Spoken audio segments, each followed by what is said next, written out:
The movie theater projectionist's secret. Marcus Wells had been a projectionist at the Grand Cinema for 30 years. He'd shown thousands of films, but nothing prepared him for what he saw during the manager's private screening at 2 a.m.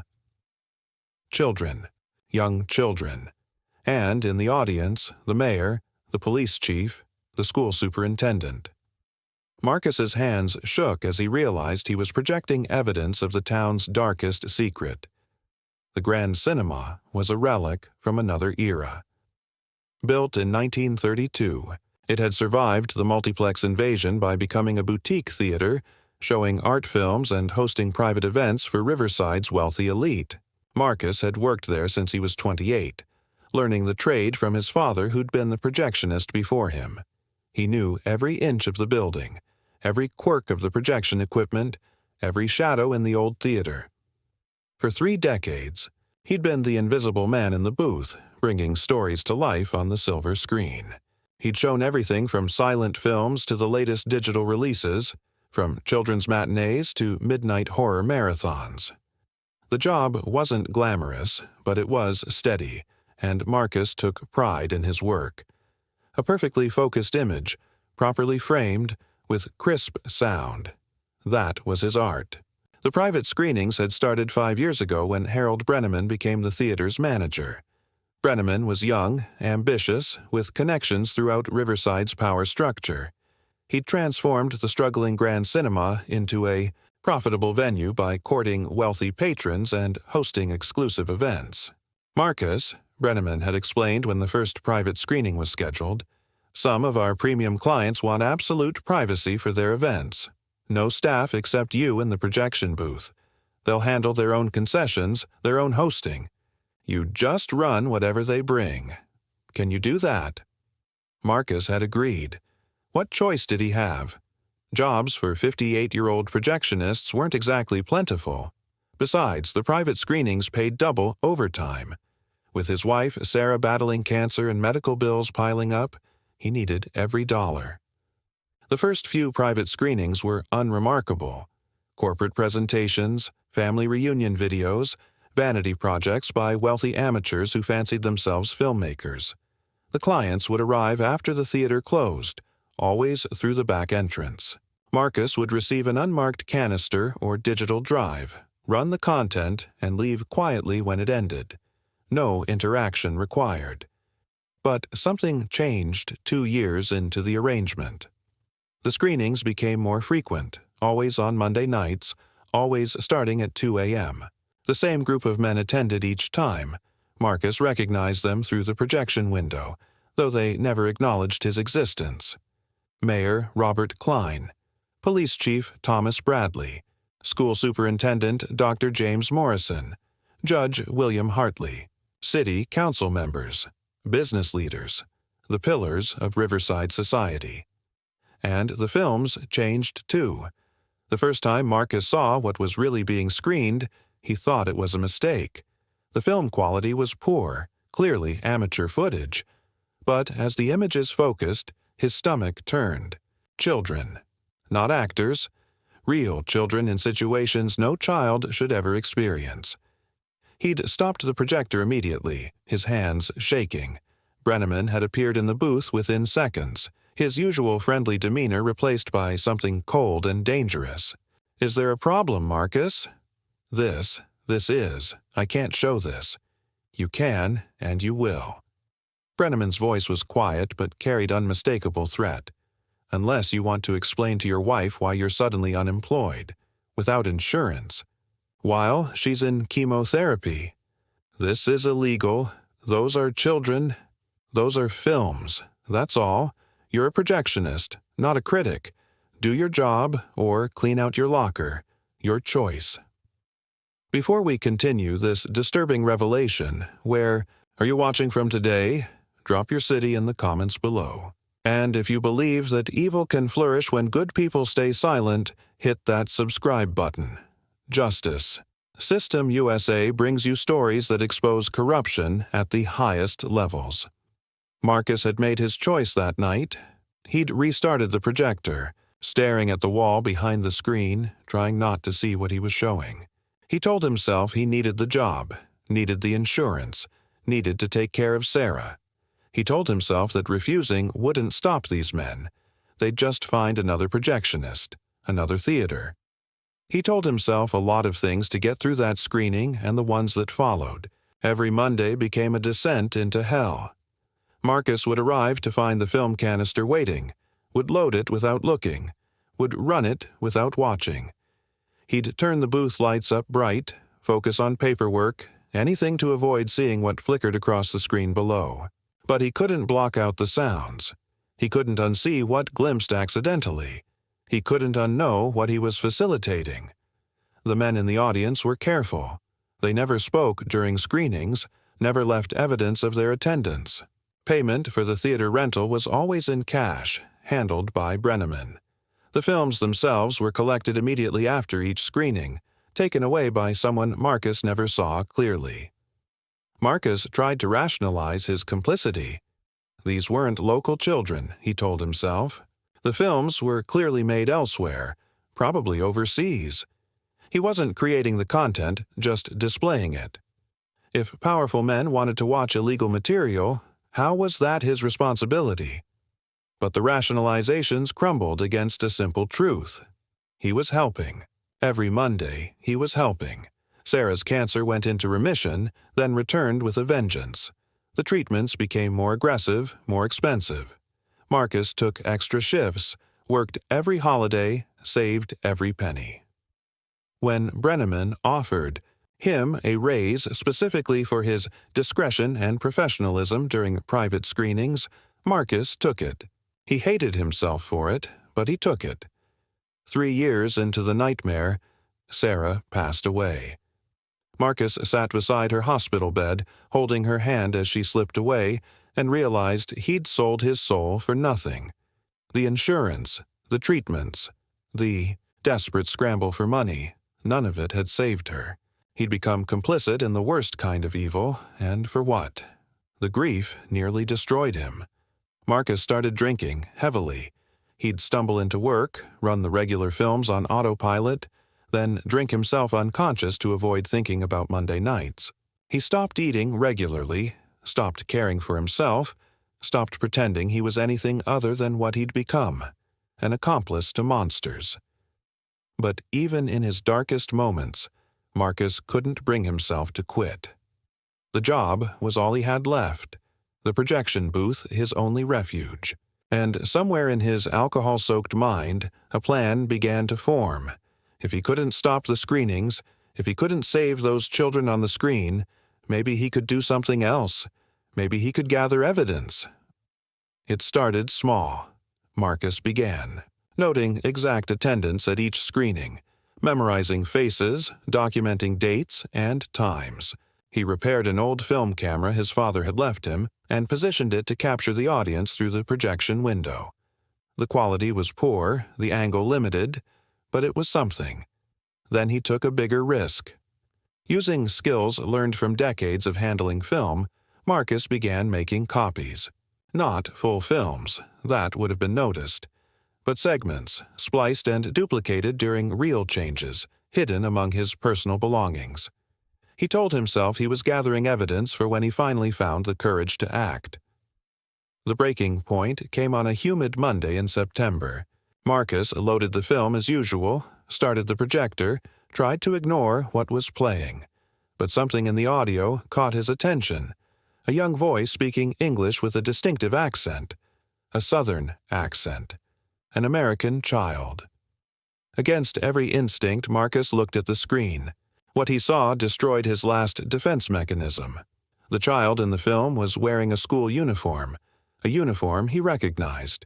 Riverside Elementary School. These weren't foreign films anymore. They were creating content locally, using local children. Marcus stopped the projector. For the first time in 5 years, the Monday screening halted.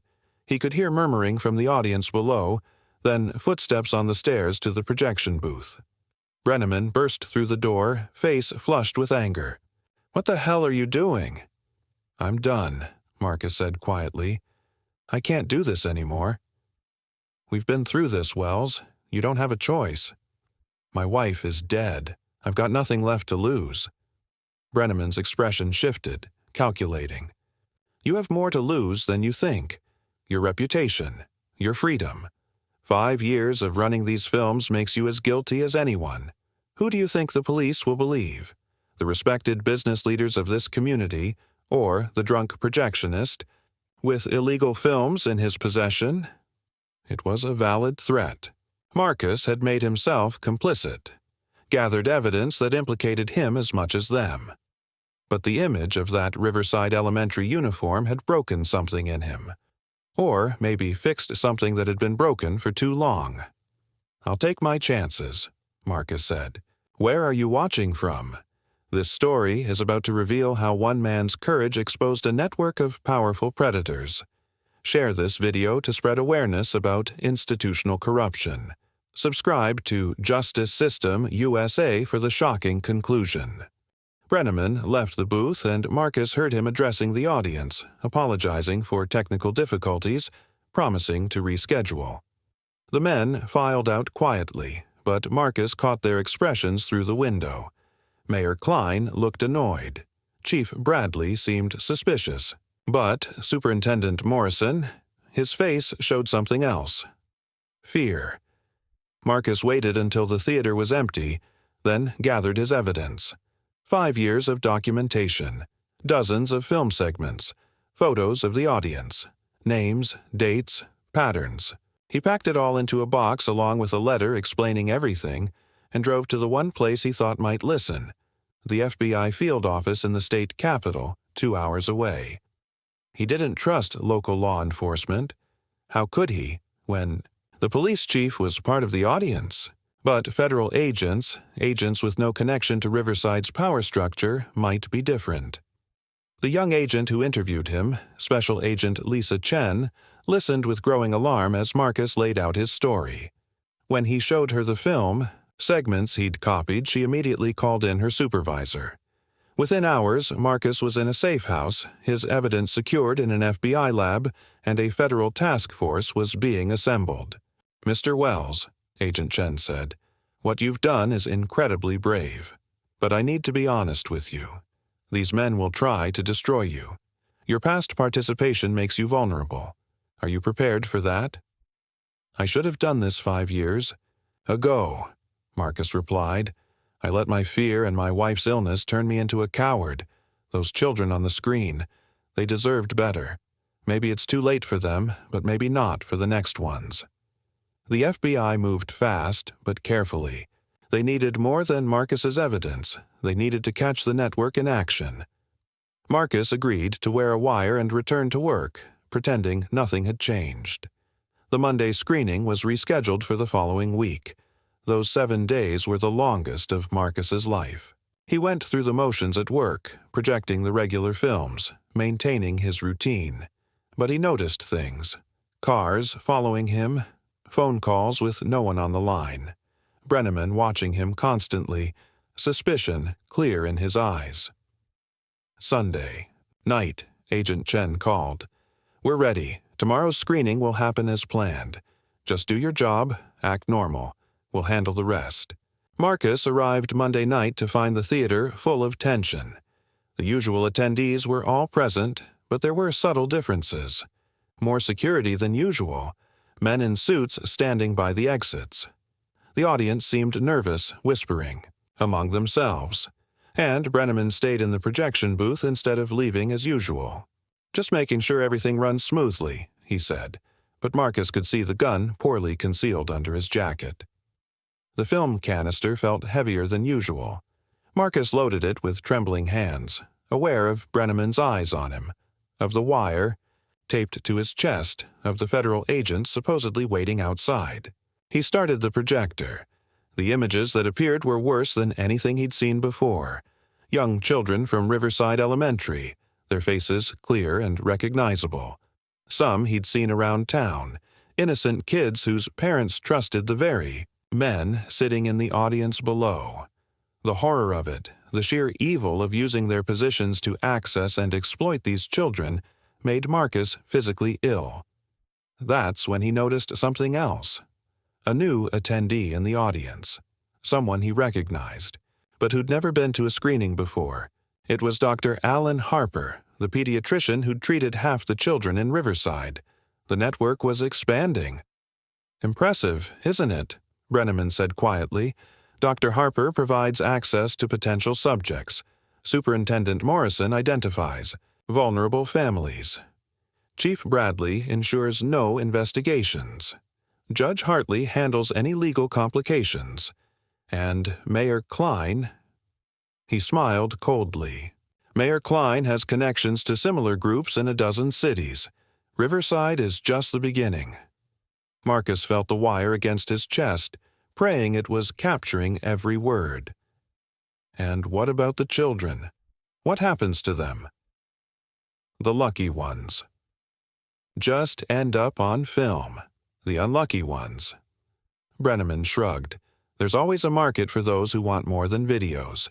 International clients pay well for the real thing." It was a confession to human trafficking, child exploitation, conspiracy. Everything the FBI needed. Marcus kept his face neutral, fighting the urge to strike the man beside him. "Why are you telling me this?" he asked.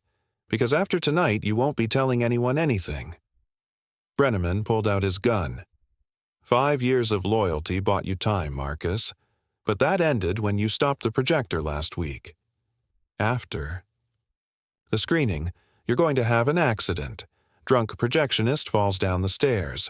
Tragic, but not unexpected given your recent behavior. That's when the lights went out. The FBI tactical team moved with precision. Flash-bang grenades disoriented the audience. Agents poured through every entrance. In the projection booth, Brenneman spun toward the door, gun raised, only to find Agent Chen's weapon already trained on him. "Drop it. Now." The arrests happened. Simultaneously, Mayor Klein was dragged from his seat shouting about lawsuits and civil rights. Chief Bradley tried to run, only to be tackled in the aisle. Judge Hartley sat frozen, as if unable to process that his courtroom wouldn't protect him here. Superintendent Morrison wept openly, begging for mercy that wouldn't come. In total, 14 men were arrested that night. The projection booth yielded the current film and evidence of dozens more.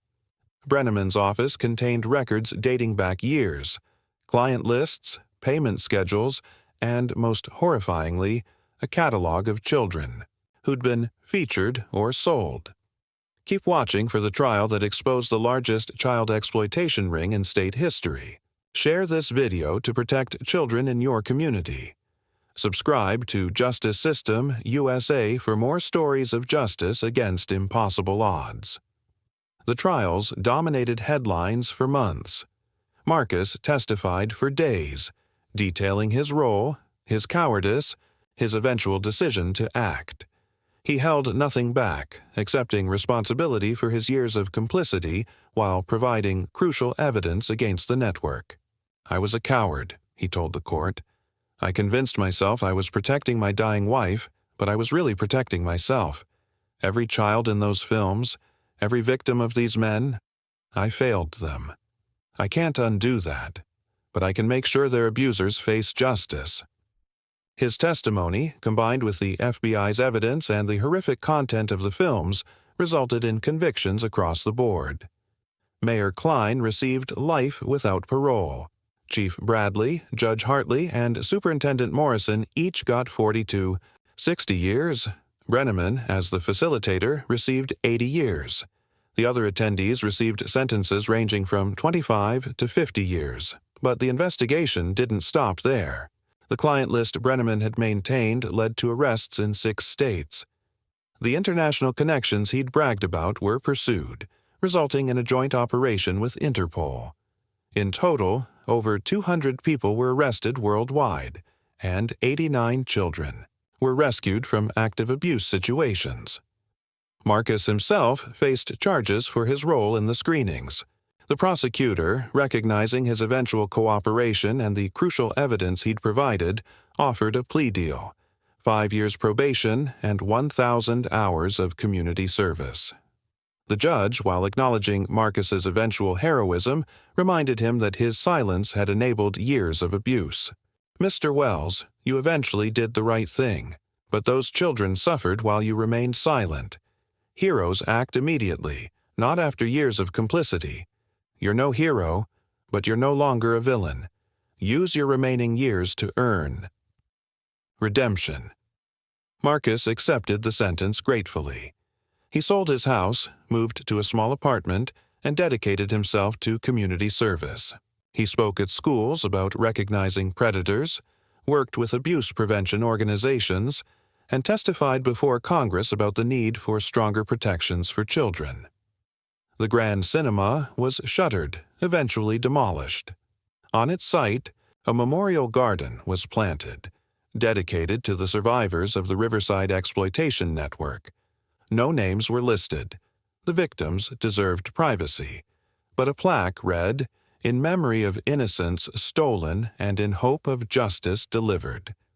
May. We all find courage to speak when silence enables evil. Marcus visited the garden often, tending the flowers, sitting on the bench, thinking about the children he'd failed and the ones he'd eventually helped save. Parents would sometimes recognize him, some with anger, some with gratitude. He accepted both reactions as his due. One day, a woman approached him in the garden. She was young, maybe 25, with kind eyes that had seen too much. "Are you Marcus Wells?" He nodded, bracing for condemnation. "I was one of the children in those films," she said quietly. "I was 8 when Dr. Harper referred me to a special program for gifted students. What happened? It destroyed my childhood. For years, I thought no one cared, that powerful people could do anything they wanted." Marcus couldn't meet her eyes. "I'm so sorry. You should have acted sooner, yes. But you did act. You gathered evidence for 5 years. When you finally broke, you didn't just quit. You made sure they'd be caught. My therapist says holding on to anger hurts me more than you. So I wanted to say, I forgive you. And thank you for finally doing the right thing." She walked away before Marcus could respond, leaving him crying on the bench. Forgiveness he'd never expected and wasn't sure he deserved. But he'd take it as a gift and a responsibility to keep fighting. For those who couldn't fight for themselves. Years later, Marcus Wells passed away quietly in his sleep. His funeral was small. He'd never remarried, had few friends. But among the attendees were several FBI agents, social workers, and abuse survivors who'd been helped by his testimony and advocacy work. Agent Lisa Chen delivered the eulogy. Marcus Wells was a complicated man who made terrible choices and eventual good ones. He was complicit in evil before becoming instrumental in destroying it. His story reminds us that it's never too late to do right, but it's always better to do right immediately. May we all learn from both his failures and his ultimate courage. The Riverside exploitation case became a textbook study in how powerful predators operate and how they're ultimately brought down.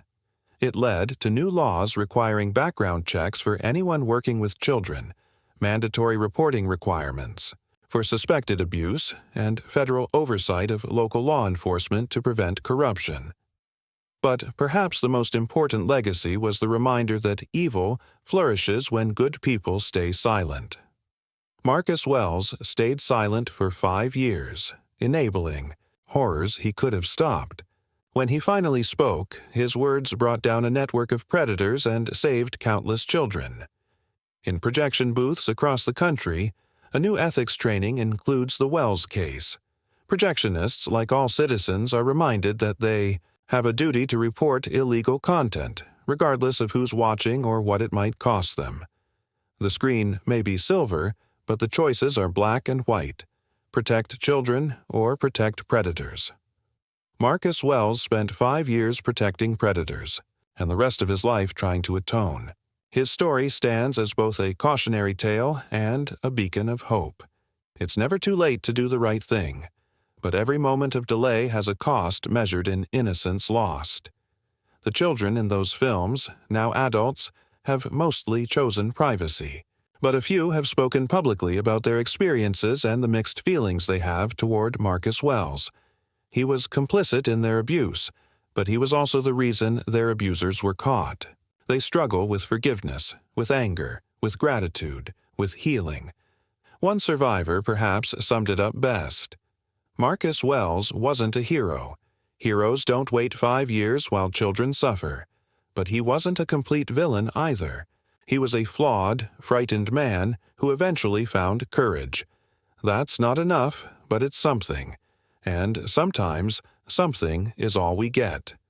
Thank you for watching this difficult but important story of complicity, courage, and the cost of silence. Marcus Wells proved that even those who enable evil can eventually choose justice. But his story also reminds us that every moment of silence allows more victims to suffer. What would you have done in Marcus's position? Would you have spoken up immediately, risking your job and your wife's health care?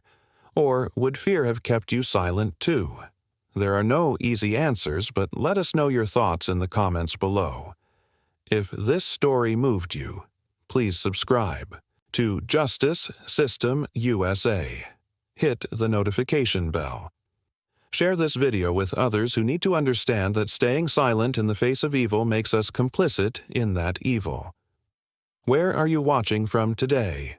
Whether you're in a big city or a small town like Riverside, remember, predators exist everywhere, often in positions of power and trust. It's up to all of us to protect the vulnerable, even when speaking up costs us everything. Until next time, this is Justice System USA, where we believe that justice delayed is justice denied, but late justice is better than no justice at all. We tell these stories not to celebrate flawed heroes like Marcus Wells, but to remind everyone that the choice between silence and speaking up can mean the difference between continued suffering and salvation. Stay vigilant. Protect children. And remember, the projection booth of life has no room for those who choose comfort over conscience. Because in the end, we all project something onto the screen of society. The question is, will it be truth or will it be shadows that hide evil? Marcus Wells spent 5 years projecting shadows and the rest of his life trying to bring light. May we all choose light from the beginning.